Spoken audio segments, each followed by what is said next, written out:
This week we're covering part 4, Discrimination in Everyday Life. So with discrimination in everyday life, there are certain situations where discrimination is straightforward, so you can clearly see it.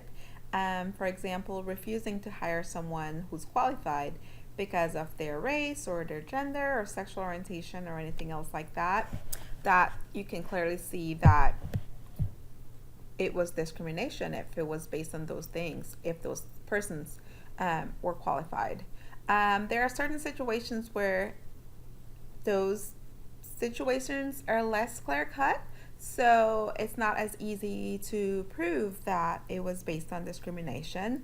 For example, jokes by popular radio personality portraying women or gays in a derogatory way. It's sometimes just considered merely a joke, but it can be discrimination. Or when major corporations have mostly male in like management positions, and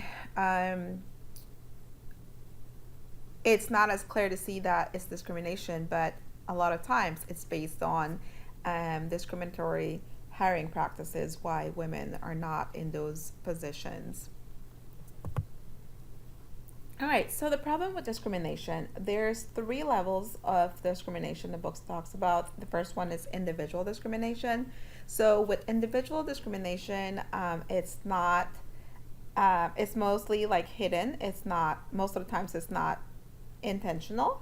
Some examples would be, for example, employers who hire women for their sexual attractiveness or potential sexual availability rather than their competence, and employers who engage in sexual harassment of their female employees.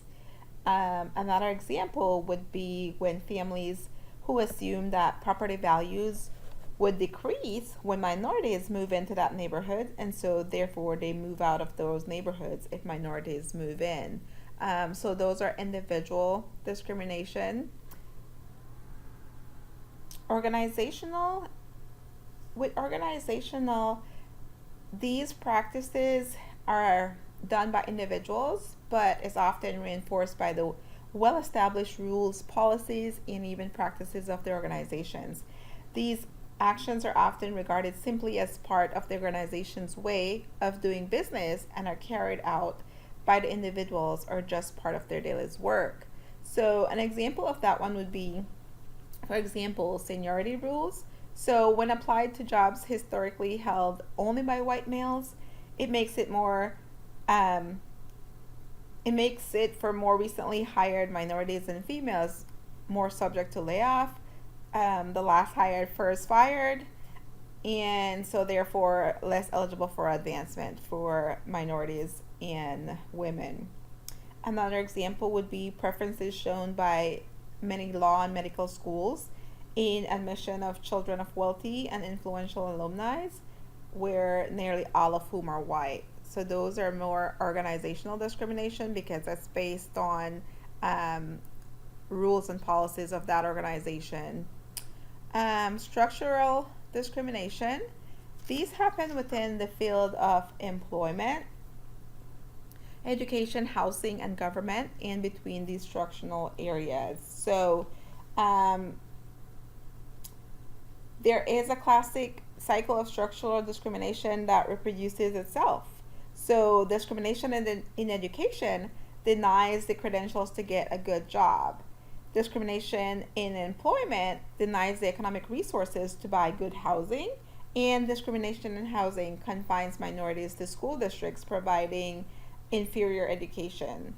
So as you can see, discrimination at each one of those levels, employment, education, housing, and how those can cause more problems between those structural areas. All right, the new Jim Crow, mass incarceration in the age of colorblindness. So when it comes to mass incarceration, there's distinct phases. that the book talked about when it came to war on drugs. In so how a lot of black men are forced into what they call the cage, meaning prison. So the first stage is what they call the roundup, and so with the roundup, the vast majority of people are swept into criminal justice system by the police, who conduct drug operations primarily in poor communities of color. They are rewarded in cash, um, through drug for forfeiture laws and feature grant programs. So, for rounding up as many people as possible, they operate unconstrained by constitutional rules or procedures that once were considered inviolate. So, police can stop, they can interrogate and search anyone they choose for drug investigations, provided that they get consent, because there is no meaningful check on the exercise of police discretion. Racial biases are also granted free rein. So, in fact, police are allowed to rely on race as a factor in selecting whom to stop and search, effectively guaranteeing that those who are swept into the system are primarily black and brown. So, that's the first step. The second step or second phase is what we call the conviction. So, this is the period of formal control. Once arrested, the defendants are generally denied meaningful legal representation and are pressured to plead guilty, whether they are or not. So, prosecutors are free to load up defendants with extra charges, and their decisions cannot be challenged for racial bias. Once they're convicted, due to the drug war's harsh sentencing laws, drug offenders in the United States spend more time under the criminal justice system's formal control in jail or prison or probation or parole than drug offenders anywhere else in the world. So while they're under this formal control, virtually every aspect of one's life is regulated and monitored by the system, and any form of resistance or disobedience is subject to swift sanction. So, this period of control may last a lifetime, even for those convicted of extremely minor nonviolent offenses. But the vast majority of those swept into the system are eventually released. They are transferred from their prison cells to a much larger invisible cage. So, the last step or the last phase is what we call the invisible punishment.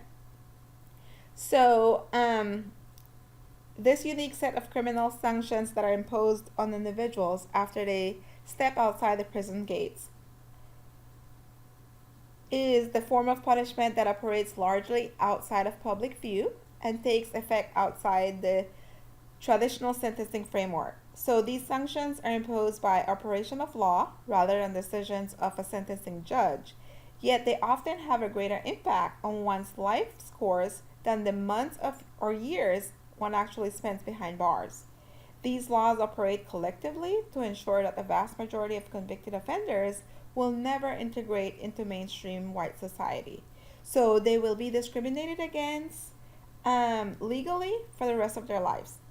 They will be denied employment, housing, education, and public benefits. So they will be unable to surmount these obstacles. Most will eventually return to prison and then be released again, caught in a closed circuit of perpetual marginality. So, as you can see, it's just a cycle.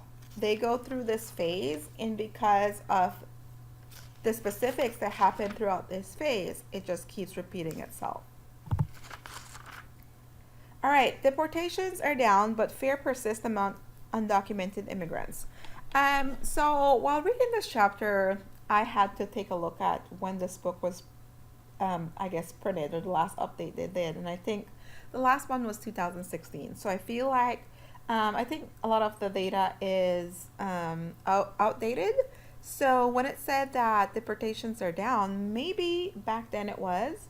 I think that has changed since then. So that was 16, about 3 years ago. So I feel like deportations may have increased and not really down right now. However, when it was down in 2016, when this book was published, it showed that according to the Migration Policy Institute, only 13% unauthorized immigrants were at high risk of deportation, which was down from what it was 27% about a year ago. And so it was, I guess it was down in 2016. However, I'm not sure what the percentage is currently, but I feel like it's more than that. Deportation of serious criminals. So basically, you would get deported if you committed a serious crime, although some misdemeanors can also be deportable. And deportation had some effects. So a lot of people were afraid of being deported, and this led to different things. It led to stress, also blurred vision, weakness, even dizziness, and it also caused a reluctance to cooperate with the police. Single moms, in particular, felt vulnerable and afraid, and it really took a toll on their mental health. So, as you can see, deportation can cause a lot of health issues. All right, so let's talk about policing gender. So there are different ways that gender is policed or can be policed. So the first one, for example, gender is often directly policed through arbitrary and violent arrest of transgender and gender nonconforming people for using the wrong restroom. So even though there is generally no law requiring individuals to use bathrooms designated as for men or women to have any particular set of characteristics. So beyond the bathroom, gender policing takes place through routine harassment, verbal abuse of transgender and gender nonconforming people is common. According to the Los Angeles study of 244 transgender women, 37% of respondents reported experiencing verbal abuse from a police officer on at least one occasion. It also takes place through arrest of individuals who carry identification reflecting the wrong gender. It also extends to routinely subjecting transgender and gender nonconforming people to inappropriate, invasive, and unlawful searches conducted for the purposes of viewing or touching individuals' genitals, either to satisfy the law enforcement officer's curiosity or to determine a person's real gender. So in 2002, in San Francisco, Jeremy Burke, a white transgender man, was arrested. He was kicked, he was beaten, he was forcibly searched by several female officers. Then he was placed naked and handcuffed in a holding tank. They threw a dress at him later on in the cell, but he refused to wear it. So they came up with the excuse that, the boss didn't know what gender or where to put him because they didn't, basically saying that we didn't know what gender you were. Other gender nonconformity is also often punished in and of itself through physical violence. So physical violence is also another way gender is policed. For instance, Black lesbians frequently report being punched in the chest by officers who justify their violence by saying something like, "You want to act like a man? I'll treat you like a man."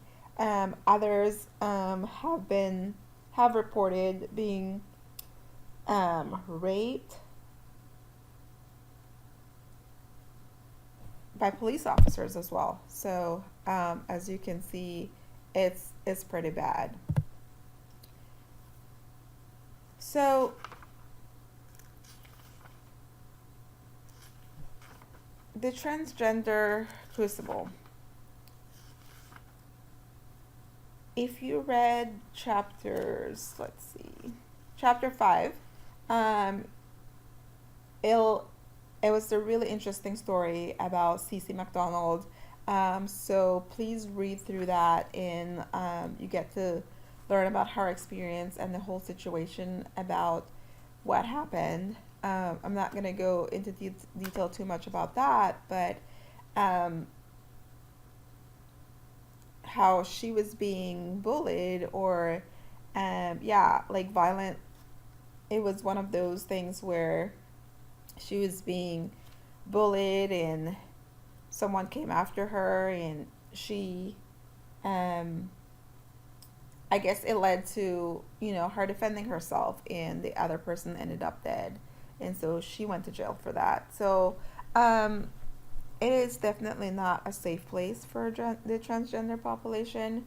And, people living with the gender identity different from their birth, um, means that trans women live with constant anxiety of being recognized as trans or getting spooked or getting clocked, and it can be pretty harsh. So, transgender people make up about 10% of the LGBT community, and they account for a shocking proportion of the hate crime. So, trans people are nearly twice as likely to be threatened as their um, lesbian, gay, or bisexual peers. Trans people are also too often meet with violent deaths. So, of the 25 reported anti LGBT homicides in 2012, um, trans people accounted for more than half of the victims. All of those trans homicide victims were trans women of color. Trans women also have a difficult time behind bars, where they show up in disproportionate numbers. So, one survey found that 16% of trans women had been in jail, compared to only 2.7% of the general population.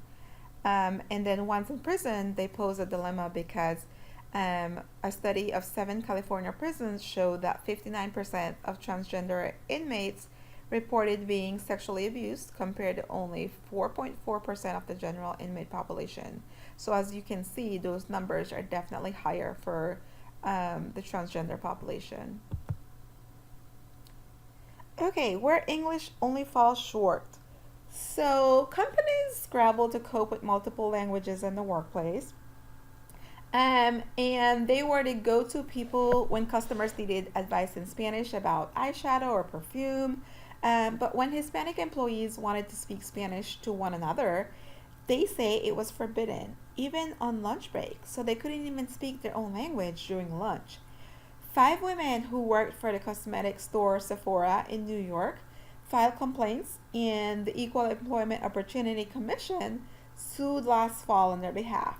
So they argued that the policy was too restrictive, and the amounts to national origin discrimination, which is illegal under the Civil Rights Act of 1964.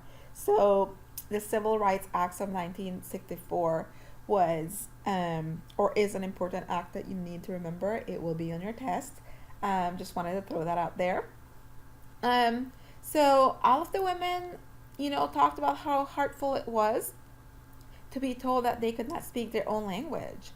Language is so closely tied to their own culture and their ethnicity, and they were expected to even assist Spanish speaking customers. So, ironically, they weren't supposed to speak the language, but they were supposed to help those Spanish speaking customers. Um,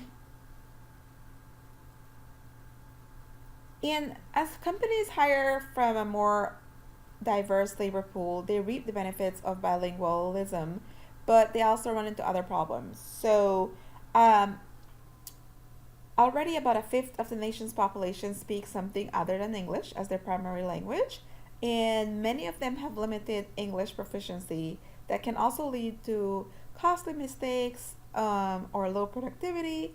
Managers worry that they may compromise safety or even quality of customer service. And maybe sometimes workers may use a foreign language to make fun of others, or that can affect morale as well. But there's also no quick fix for that. So some employers go through the expense of offering classes to improve workers' English. Others may turn to train those supervisors in languages most often spoken by the workers at the company. But what seems the simplest answer to some of those English only policy is tricky because it conflicts between court rulings and the EEOC guidelines, and it doesn't leave a lot of gray areas. So, with the case of the five Hispanic women working for Sephora, Sephora denied that it had any English, that it did not have an English only rule, or they didn't discriminate in any way.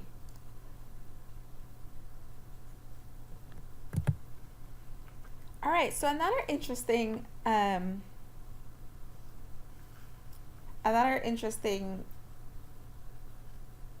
I guess, topic in this or chapter in this part of the textbook was the one with, my black skin makes my white coat vanish. So, African American females doctor experiencing discrimination because of their race. So, this one African American doctor in particular spoke about her experience about, how she experienced discrimination for being an African American doctor. So even though she was a doctor, she, had the qualifications, she had her white coat, she did everything she was supposed to do as a doctor. At the end of that session, the patient basically asked her, when is the doctor going to see me? And so, can you imagine being a doctor going through the whole, you know, the whole, what I'm trying to say, the whole, um, I guess you come in to see your patient, you ask them questions, you go through the whole, why am I stuck? Um, I can't think of what I'm trying to say right now. Okay, let's see. Give me a minute. My brain just kind of froze on me. Okay, we're gonna come back to that because for some reason my brain is not working. But basically, going through the whole procedure with with your patient, and then your patient simply ask, "Okay, when am I going to see the doctor?" And this, happened when she first started, but even as years and years of experience, she was still experiencing the same thing. Um, she talked to other doctors and other colleagues that were of the same race, and they were experiencing the same thing. Um, Another example was when she was at a restaurant with a friend. So her friend started to choke, and so, people were panicking and asked if there was a doctor in the room. And so she let everybody know that she was a doctor, and she started to, treat her friend. And even after, her friend regained, her consciousness and everything, people were still screaming for a doctor.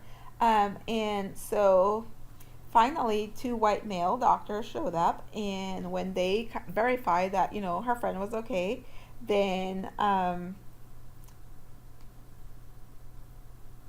they verified that everything was gonna be okay, that her friend was fine. They were still looking at her like, confused, that so still in disbelief that she was really a doctor because of her race. Um, and I guess what was surprising to me, or just, I guess, I was in disbelief. The one part where I read where she was talking about how one of her white male attending physician at her training program um, actually told her that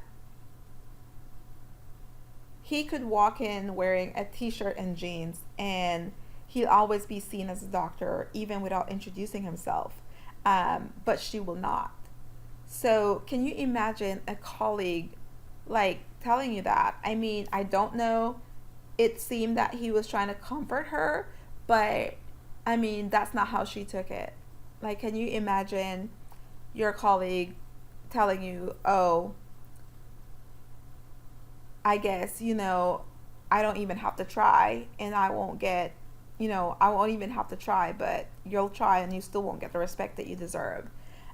So again, not sure if he was really trying to comfort her and trying to let her see, like, don't worry about it, you're never gonna get there, just ignore it, or if he was basically kind of discriminating her himself. So that wasn't that was a little I don't know. I guess I didn't know how to interpret that. Whether he was really trying to make her feel better, or he was also part of the problem as well. Another interesting one too was the 6-year-old, little girl who refused to have the doctor treat her when the mom left the room, and she was requesting a white doctor. So this just kind of shows how discrimination is damaging even, young black kids, in for them to prefer a white doctor over like someone of their own race just kind of shows how bad the situation is. So just that stereotype is being ingrained into young minds. And so young kids need to be educated. Young kids need to be aware that, people of their own race can be doctors too, and that that just seems like it's something that definitely needs to be done. All right, so more discrimination examples. The women in the state police, trouble in their ranks. So female troopers were being harassed by their fellow male troopers. So we're going to talk about 3 different examples. The first one is Kimberly, and I'm not sure, is it Zlich? I'm not going to spoil her last name. I probably already did, but we're going to go with Kimberly. So she, had to take stress leave. She ended up retired with psychological disability. She experienced nonstop sexual harassment. She, after 15 years of being on the force, she ended up taking that stress leave that summer, and then ended up retiring with that psychological disability. She says that she experienced nonstop sexual harassment, and then as a rookie, she figured she was a rookie, so she'll just roll with it. But it got to the point that it was so bad that she just couldn't handle it. She experienced things like nails in her tires, called derogatory names, her equipment smashed, tires, I guess the nails made her tires flat. So she experienced a lot of terrible things. There was a success story though, Gail Cameron, and she joined back in 1980 when there were only 2 other female troopers, and she said that there was 103 other women signed up for 5 months of that intensive training, and only 30 made it through the graduation day. And then so 18 members still remain in the class, and they included 10 sergeants, 4 lieutenants, and 2 captains, and a lieutenant colonel. So there seems to be some success for some of the women. However, they still experienced some discrimination. The male troopers saw them as second-class troopers. There were no women's bathrooms or locker rooms. They had to wear uniforms tailored for men. Some of the male troopers refused to speak to the women, or they called them, vulgar names. They even refused to join them on patrols. But Cameron said that, discrimination didn't overshadow what she called a rewarding, worthwhile experience in the state police. So she excelled, and she even became a detective. She said that today's state police is a much better place to work for than when she first joined. So at least hers was a success. The other one was Amy Johnson. And Amy Johnson also joined the 1980 class. And she said that the workplace was so hard on women. Um, and they just had to either take a stand or quit. So eventually she said that she had to do both. So she made the mistake of complaining about what she saw as unfair criticism of perpetual reports. In her locker, after that, her locker was trashed.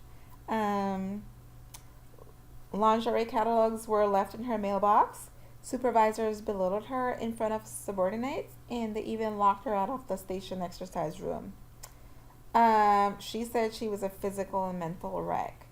Johnson eventually made sergeant, but she also said that the promotion came with a cost. Um, so, several stress leaves and 3 sexual harassment complaints. She finally retired in 1990 and sued for discrimination a year later. So, as you can see, here are just 3 of the examples of what women had to go through in the workplace, especially in a workplace where it was majority males. All right, so our final topic for this part of the text is Muslim American running back off the team at New Mexico State. So, several things here. Um, let's see, it's Muammar Ali. So it was his year at New Mexico State. And so they were expecting that, he would be doing, I guess, big things, but he does not have the opportunity anymore. He's off the team. So on October 9th, he received a message on his phone, or a phone on his answering machine, that his jersey was being pulled and that he was being released. So I guess they also received a letter dated October 25th that alleges that the head coach, Halmum, engaged in religious discrimination. So the coach questioned Mr. Ali repeatedly about Islam and specifically its ties to Al Qaeda. And so that made Mr. Ali uncomfortable. And then after the team's first game, despite him being the star tailback for years, Mr. Ali was relegated to 5th string and not even permitted to travel with the team. So there were only 2 other Muslim players on the team, and they were also released. So it seems that the coach regularly has the players recite the Lord's Prayer after each practice and before each game. So Ali's father, Mustafa Ali, said that the trouble started at the practice over the summer when the coach told the players to pray. So I guess Ali's son and 2 other players who were Muslim were praying in a different way. And so the coach asked them what they were doing, and they said they were Muslims and that's how they prayed. And so Mustafa said that everything escalated after that. And so after his son had the personal meeting with the coach questioned him about Islam and Al Qaeda. And so in 2004, he was honorable mention All-American in his sophomore year. He was the fastest, strongest, quickest person on the team. However, all of a sudden he was off the team, and the only thing that seemed to be the reason was the whole religious, leading to religious discrimination. So he was questioned about being Islam, he was questioned about Al Qaeda, and what's interesting that the only other 2 Muslim players were also released. So although they didn't come out and say it was discrimination because of their religion, that's kind of what it seems like. So these are just some examples of how discrimination happens in the workplace and different, it could be at school, it could be at work, just how discrimination happens in daily life. And so hopefully with this part of the book, you're able to be aware of situations that come up and be aware of situations that your clients may be experiencing, and just simply being aware that these are happening. All right, so we're going to stop here and pick up the rest of the chapters for part 4 starting next week. Have a great week.